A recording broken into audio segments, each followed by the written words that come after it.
Today on Locked On Red Wings, penalties, posts, and Brad Marchand. That's the story of the game of how they beat the Detroit Red Wings 5-1 in Boston. But the underlying numbers show that Detroit didn't play that bad.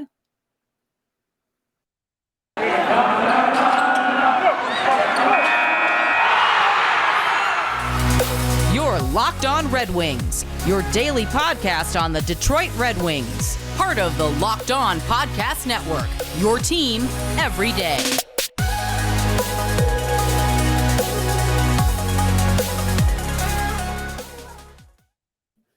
Welcome back to the Locked On Red Wings podcast. We are your hosts, Brian Fisher and Scotty Bentley. I am a podcast producer for the daily JAWWJ News Radio podcast, while Scotty is a freelance journalist for the Detroit News as well as the host of Locked On Tigers. And today's episode is brought to you by BetOnline.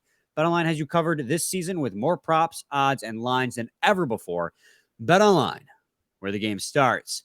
Well, Scotty, I came stomping up the stairs, all in a huff, angry, ready to yell at you specifically about how the Red Wings played. And we sat down and we started talking. We started looking at the numbers, and the Red Wings were actually pretty competitive in this game. And I do think that matches for 40 minutes. For 40 minutes. I was getting there. Nobody should convince you that they were competitive in the third period. Yeah. No, and the underlying numbers show they weren't. But when you look at Corsi, you look at Fenwick, and you look at expected goals for, they actually outshot and out-quality shot the Bruins in the first two periods. But all of it was for naught. I don't even think, there's a lot of people that analyze the game differently and that watch the game differently. I don't even think, you have to really turn to advanced numbers. I think it was pretty clear. Like the first two periods, they hung with them. And like, I say that as I guess kind of a positive, but also kind of a negative. Like they did hang with them, and it was a close competitive game for 40 minutes. But I'm really tired of us like hanging with people. Like I just want to be at the level. Yeah, I just want to be at the level of a good team. Like I'm so tired of like, we actually hung with the Bruins for 2 periods in a 3-period game. Like I'm so tired. Like I just want to. I know that goes. We've talked about what this season is. We've talked about where we're at as a team and whatnot, and it's probably just like right after that just stings, especially after what happened in New Jersey. It really sucks. Like it does. There's really no other way to put it. This blows. But like. I'm tired of hearing, we hung with a good team. Like, how about we just start like at that level and are just like one of the good teams, and then it's just like expected. How about we do that? But yeah, I mean, objectively, in the first 2 periods, I think no matter how you analyze or take in the game or what numbers you look at, I think pretty objectively that was a very close first couple of periods, and then it just got away from them there in the third. I do agree. As my camera, what is going on? There we go. You're chilling. It was not focused, and it's been doing that a lot lately. I don't, you know what it is, because everything's white now. It's got my pasty ass face blending into the background. Doesn't know where to focus. No, but like let's cut. I won't call it BS. Like the underlying numbers are great, and I'm sure we'll get back to it and talk about it. Yes, it's liquid death. It's sparkling water. It's manly sparkling water. Not sparkling. I have the non-sparkling kind. It bothers me. So it's just water? Yeah, it's just water in a can, straight water. All right, that's really stupid, but we don't have to talk about that. God, you got me off track. This was a dud of a game. This was absolutely, they came out and laid an egg. The underlying numbers are great. And like I said, we will get back to that and we'll talk about it as a positive. But overall, this was an embarrassment. Like I was sitting there irritated. And like I said, I was coming up the stairs upset because the biggest reason why this was a dud of a game for me was not because of the reffing, not because of the amount of posts they hit, not because of the power play goals and the penalty kill. They gave up 3 power play goals, which is really like the biggest difference in this game. But the fact that in their defensive zone, they just kept getting walked. And that was the difference between this Red Wings team this year and this Red Wings team's last year is up until now, we've been saying, well, the defense is better. We still knew it was a weakness, but it was better. And in this game, it did not look like a strength. It looked like, despite on paper having a much better defensive roster, they just couldn't figure it out. There were bodies in front. There was one goal on Husso where they got 3 whacks at the puck, and that was with Seider out there. And instead, Seider was just whacking at the puck too. Sherratt finally came in and played a body, but it was too late. And then on the outside, they keep getting out hustled on the outside, torched on the outside. It's not like a close, like, yeah, not like a close, like, oh, you know, they just keep getting out muscled a little bit. Like, no, they keep getting absolutely lit up on the outside continuously over and over and over again. And look, this game, watching it was one of those, even in the first 2 periods where, you know, it was a much closer contest. To me, it was one of those things where, and we hung with them in shots on net too. And like the shots that we were getting were all, some of them were high danger. Some of them were good opportunities. I'm not trying to take away from the opportunities we did have, but our opportunities were fast break, you know, see somebody down ice, shoot it down ice, very quick opportunities that arose, and they took advantage of some of them, or at least got shots on net as far as that regard goes, and taking advantage of them. But they were quick. They were quick hitters. You know, we're gonna pour out, we're gonna go on the rush, whatever. Whereas Boston was, especially in the first period, was in our zone like the entire period. Yeah. And it just felt like one of those things where, like, we're playing them decently, I guess, and it's a close game, and we have decent, like, possession metrics, and like in the neutral zone we're doing pretty well, and our zone entry is good when we have the puck. But like at the end of the day, Boston is just sitting in our zone for a majority of the time, and like that's something that it always felt like, you know, I didn't expect 5-1. I didn't expect to get smacked at the end of the day, but it just felt like one of those things where that they just were in control, really, I guess, the entire time. And for sure, I mean, and another issue is that they still remain snake bitten by penalties. There's another issue they had last year, and they've been taking a lot of penalties this year. They've gotten lucky by how good their penalty kill was up until this game. But this game against a good Boston, like, this is a top echelon team in the league, you know, a playoff contending 7-1-0 now after this game. Yeah. 7-1-0. As much as I want them, I said, right? I thought you said 7-0-1. No, you said 7-1-0. Wait, did you? I don't know. Either way, 7-1-0 though. You are correct. Yes. But this is what happens when you're finally challenged. And we talked about strength of schedule before this game, and that you need to get as many points as possible. And you laid an egg against the Devils, who had great underlying numbers that came out in that game. And now you come out against the Boston Bruins, and you can't afford it. Derek Lalonde said it in his media availability before the Devils game. This team is not good enough to make mistakes. And they made 7 key mistakes in this game for penalties. And Michael Rasmussen was in particular snake bitten. He had 3 penalties in this game, 3 consecutive penalties for the Detroit Red Wings. Now, I'm not going to give him too much flack, because 2 of those penalties, you could argue all 3 were pretty bogus. The first one he got, which was the high sticking, he high sticked him. It was accidental. I don't think it like that, but that's a high sticking. The cross-checking was, he got a penalty for being big. He ran into him and Foligno fell. And the third penalty was just, he was trying to clear the zone. And even at that angle, I don't know how he cleared that. But Michael Rasmussen was snake bit, and this team is not good enough. Derek Lalonde was completely right. Not good enough to make those mistakes. And that's where they really got hurt, because the Boston Bruins on the power play is lethal with Brad Marchand and David Pastrnak. And Brad Marchand, I believe, both of his goals in his first game back, by the way, David Pasternak's goal. So the best players on the Bruins team, all their goals came on the power play. And so you want to talk about, and I said it in the cold open, posts, power plays, and Brad Marchand. Those are the 3 reasons why you lost this game. Because you hit 3 posts in this game where you could have scored goals. You gave up 3 power play goals. Soderblom one killed me. Dude, the Dylan Larkin one too. Killed me. Post penalties and Brad Marchand, man, that was the story of this game as to why they lost. And what's the craziest thing, and we'll talk about it, why, like, this game, just like the wheels fell off in the third period, and all the frustration boiled over and they just fell apart completely. Husso finally started kind of. I don't want to get on Husso's back because at 5-on-5 play he was good. He had an above 900 save percentage. 3 power play goals is tough. Like that's a tough. That's tough. I can't blame him for that. And his defense didn't help him at all. But it just the frustration of not being able to convert, the frustration of bad penalties and just taking penalties, that all came to a head in the third, and it fell apart for the Wings. And that was something we saw a lot of out of the Detroit Red Wings last year. And I'm afraid, and I don't want to see that out of the Red Wings this year. Tough stretch going forward. We've talked about it a lot. The schedule ain't get easier, let me tell you. It's not going to be Boston every night, but it's going to be some darn good teams for the next 5 games. Absolutely.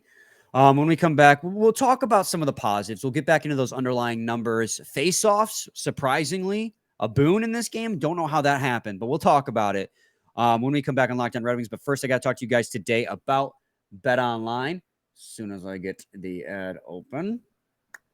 BetOnline.net is your number one source for your football bet and the start of the new basketball season. Find all of the latest player developments, team matchups, news, podcasts, and in-depth analysis on every game. And as always, BetOnline remains your continued source for all your sports wagering information with live betting and up-to-the-minute scores for every sport out there. Scotty, I don't know if you noticed this, but we took the over-under in this game when we recorded was it 6? And the game ended at 6. Yeah. So they know what they're doing when they set these lines up. The fastest and easiest way to check in on all your favorite games and events, including MLB, MMA, boxing, and golf. Head to the website today or use your mobile device to learn more.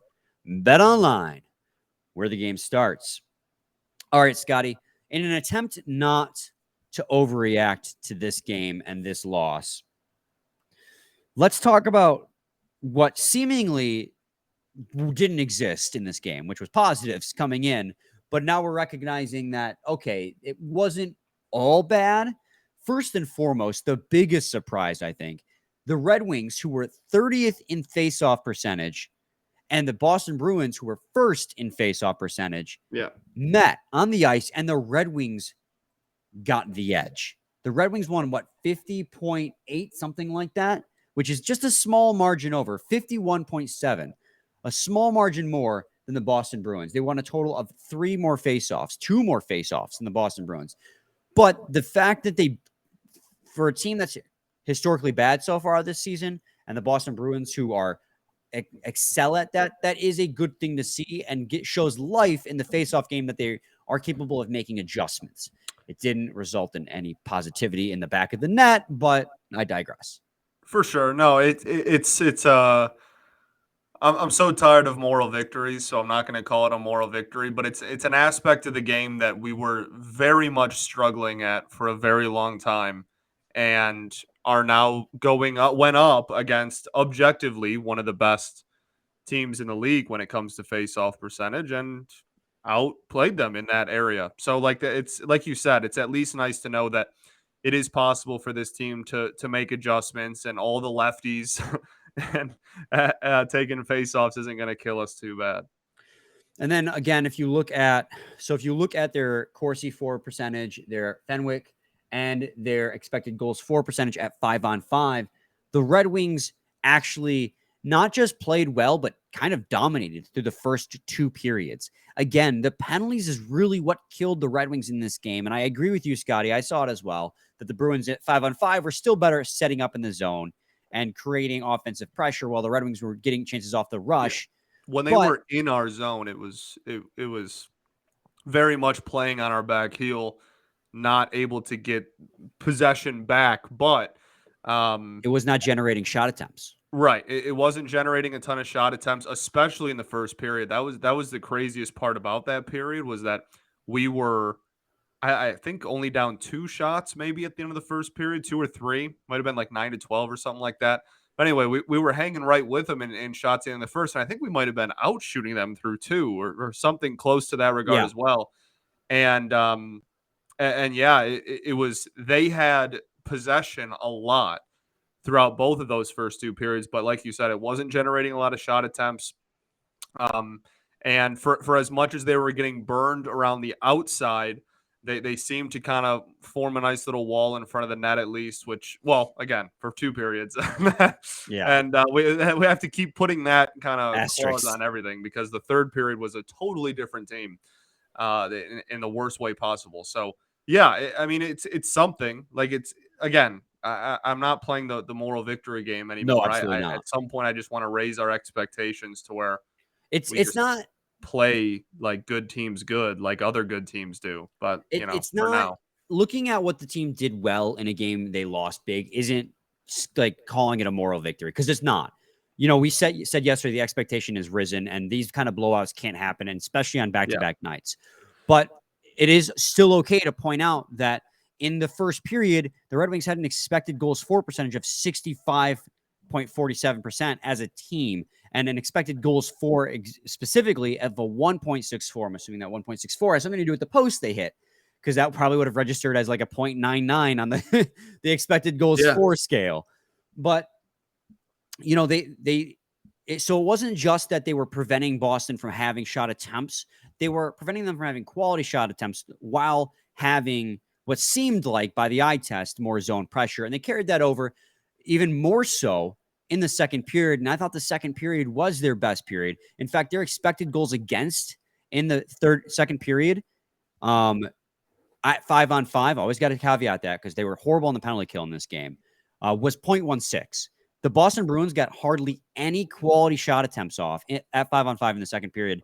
So much so the Red Wings total team percentage was 78.49. So they played tough and they played well with Boston at 5-on-5, which is what Derek Lalonde said they weren't doing well through the first 6 games of the season, first 5 games of the season, whatever game this is now.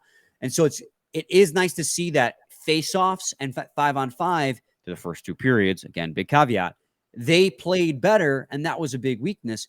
But overall, you saw what happened to this penalty kill when you're up against a genuine playoff team, and that's what killed you. You can't take penalties. You can't make mistakes. This team's not good enough for that. And I just keep coming back to that. And it's not even as if, Scotty, so yeah, you gave up 3 power play goals, which, by the way, you did to the Ducks just a couple days prior. That's awful. But it's not as if you didn't have power plays yourself and you failed to get anything going out of that. Yeah, I mean, honestly, we're the Ducks game away from having a really bad power play numbers on the season. Like, we can call a spade, and if they go out and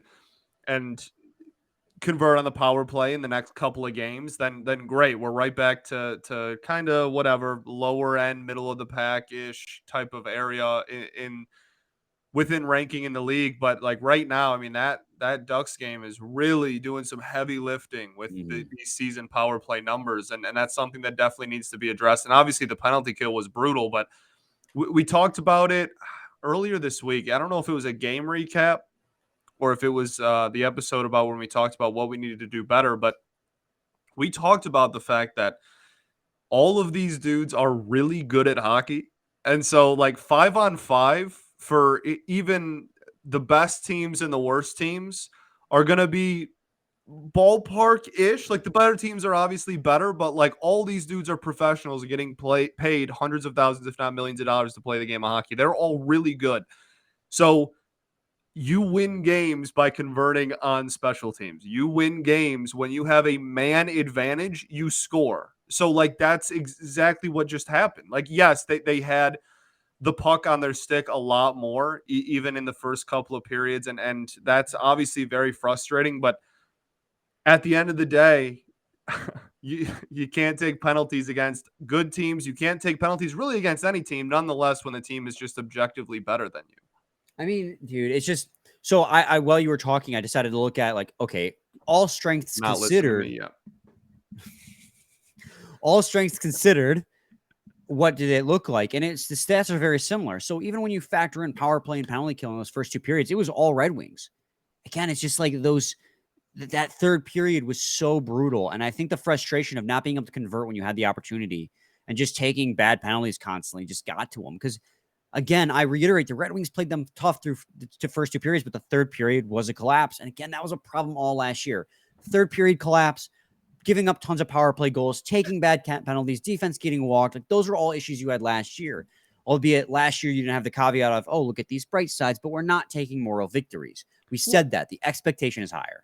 For sure, it is higher, and also like you hung with them more. Like, again, I feel like in that regard, even we're kind of comparing them, like, yes, you might have had more dangerous shots than they had dangerous shots or whatnot. But again, like, they had possession of the puck a lot. They were burning you on the outside a lot. Like, it's not like we dominated them for 2 periods. Like, no, that was they almost still looked like they were in control even in the first 2 periods. So it's not even just because the possession metrics or the metrics on how many dangerous shots or where we're taking our shots from or how many shot attempts we have was maybe a little bit closer or even in our favor doesn't necessarily just mean that we were like, it's not like we were the better team for 2 periods either, I guess is my point. Like, The better team is the team that's able to convert on their opportunities. right, they still burned you like a lot. And again, the thing I keep going back to, they had the puck on their sticks a ton in your zone, like way more than you did. And that's I don't know. I just feel like even in the first couple of periods, I feel like it was bend don't break, and then in the third period it broke. That's perfect. I mean, I'll finish off our conversation on this game because we had to do a preview for Minnesota Wild's game on Saturday. But I mean, this is your player list, although I zoomed in too far. So now you can't see the players. Good job, Brian. But this is the player list of guys who at 5-on-5, dominated quality shot attempts for versus quality shot attempts against. Philip Zadina, first and foremost, led the team with 79.38% and a relative to his teammates, 32. You want to talk about like the only player that I thought played a good defensive game, Philip Zadina, I thought looked really good defensively. I thought he has developed a good defensive game. No, and he rushes the puck if it's on, on the outside, like he'll bull rush the puck. I think that his forecheck when executed well is really solid. Like I have been really impressed with him, and I was really impressed with him. Probably the only person that comes to mind, especially later in the game, that I thought had a really good defensive game out of the forward group. Yeah. There's only 1, 2, 3, 4, 5, 6 players on the team that was under 50% for expected goals for at 5-on-5. Only 7 players on the team did not contribute positively offensively in this game.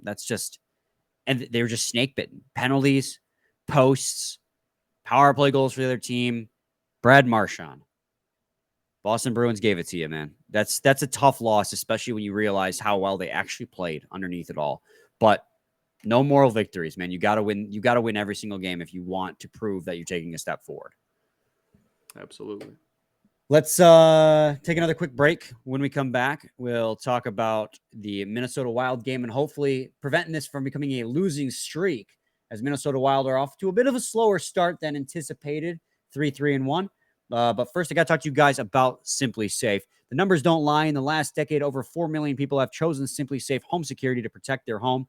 You don't earn the trust of that many people without doing something right. At SimpliSafe, your safety is the only thing that matters. They protect you with cutting-edge security technology powered by 24/7 professional monitoring agents who always have your back. Here's why you're going to love it. With 24/7 professional monitoring, SimpliSafe agents call you the moment a threat is detected and dispatch police or first responders in an emergency, even if you're not home or can't be reached. SimpliSafe blankets your home in protection with advanced sensors for every room, window, and door. HD security cameras for inside and outside your home. Smarter ways to detect motion with only alert you when a threat is real, and even hazard sensors that instantly detect fires, floods, and other threats to your home. Their monitoring experts use proprietary advanced response technology to visually confirm when a break-in is real, so you can get the highest priority police dispatch. Customize the perfect system for your home in just a few minutes at simplisafe.com/LockedOnNHL. Save 20% on your SimpliSafe security system when you sign up for an interactive monitoring plan and get your first month free. Visit simplisafe.com/LockedOnNHL to learn more. There's no safe like SimpliSafe. Segment 3, Locked On Red Wings podcast. Scotty, let's move on now to talking about the Minnesota Wild game and previewing that. Unless, do you have any final thoughts on the Bruins game? No, I think we reiterated and attacked it from pretty much every angle that you can. Yeah. And I also think just when we preview this Wild game, we'll probably bring up any remaining points we might have about just because, hey, don't do that, maybe. There's a lot of don't do that. Yeah. The Minnesota Wild currently through 7 games are 3-3-1. They're sitting 4th in the Central Division. Not that means a whole lot. It's early in the season yet. They currently are riding a 2-game win streak coming into the game at Detroit at 7 o'clock on Saturday, just 30 minutes before Michigan State kickoff. And they're a team that I was expecting to, and they still have plenty of time to do so. They're a 500 hockey team currently, but really make waves in the Central Division. And I don't know if compete with Colorado is the best term because Colorado's Colorado, but at least reasonably lock up the second seed in that division. Matt Zuccarello leads their team in 10 points in 6 games played, followed by Kaprizov, as expected, 8 points in 6 games played. Matt Boldy, 6 points in 6 games played. It goes down from there.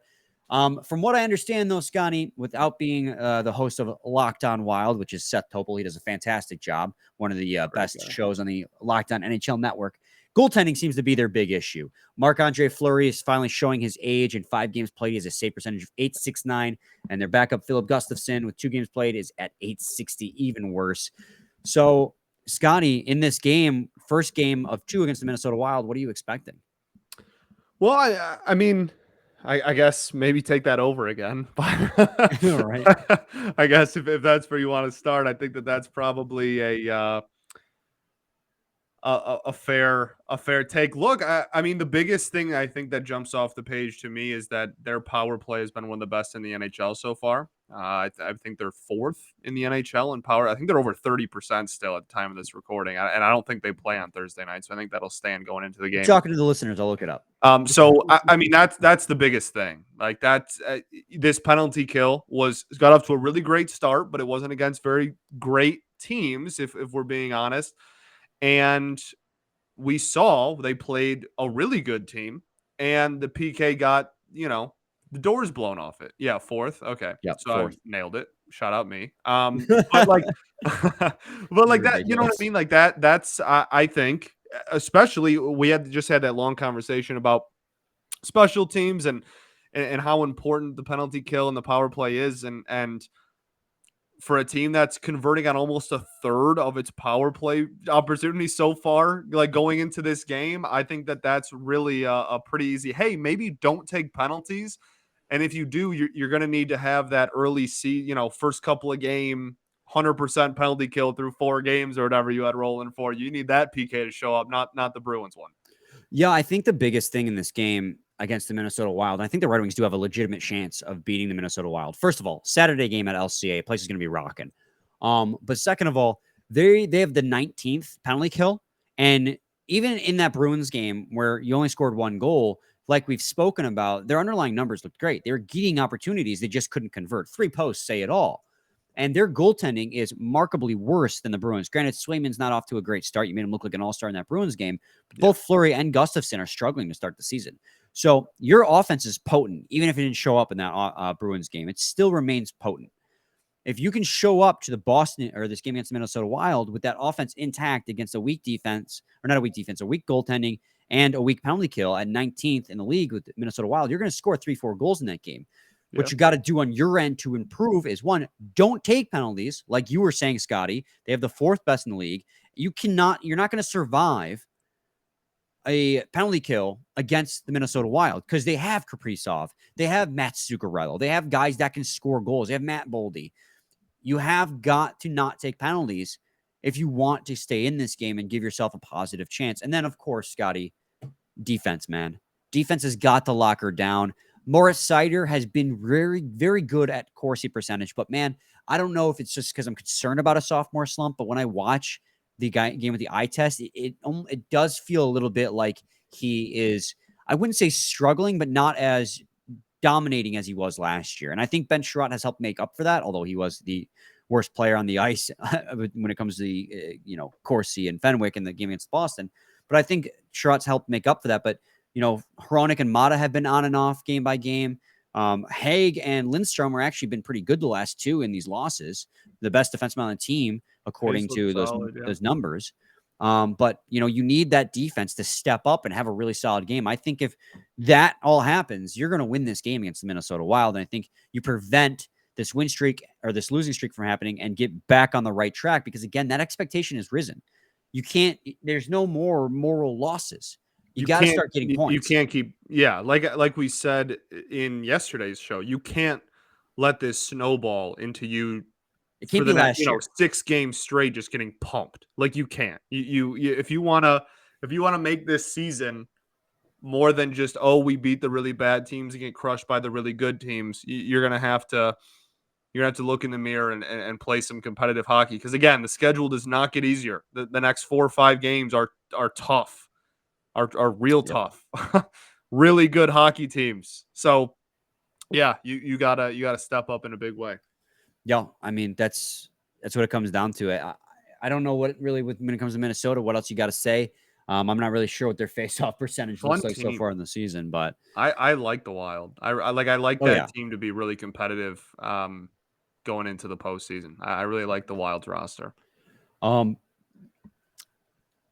The over/under for this game is not yet out, as it's still, as of recording this, a few days ahead of time.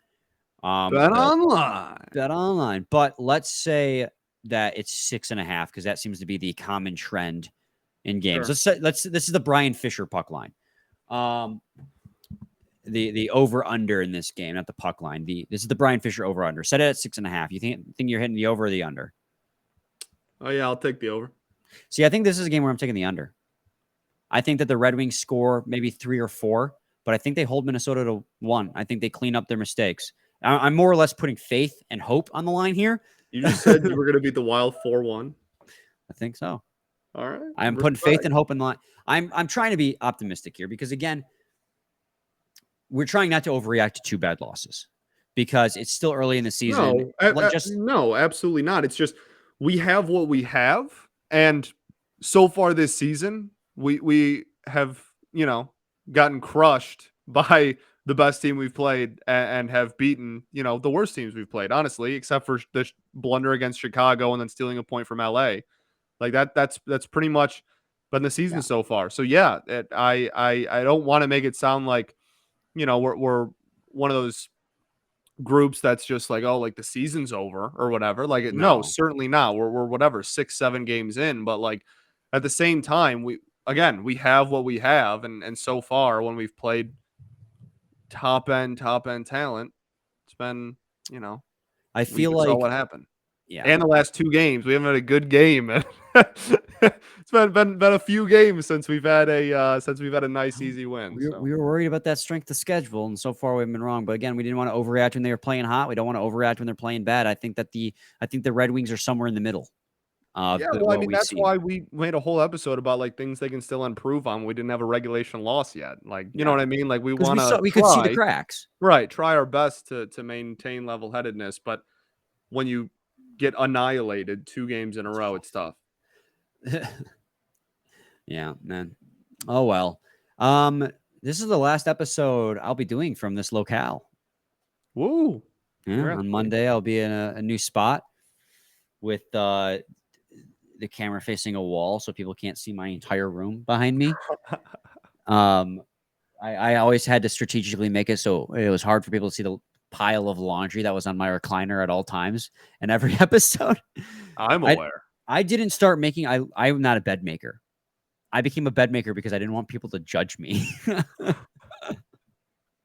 Happy Friday. Dumping out his secrets here before he moves. Look at this guy. Right at the end, man. I got nothing left to hide. So, yeah, that'll do it for this week, guys. Let's hope that the Red Wings get a win on Saturday. And we'll be back on Monday to talk about that hopeful win. Same time, same place. It's your team. Every game.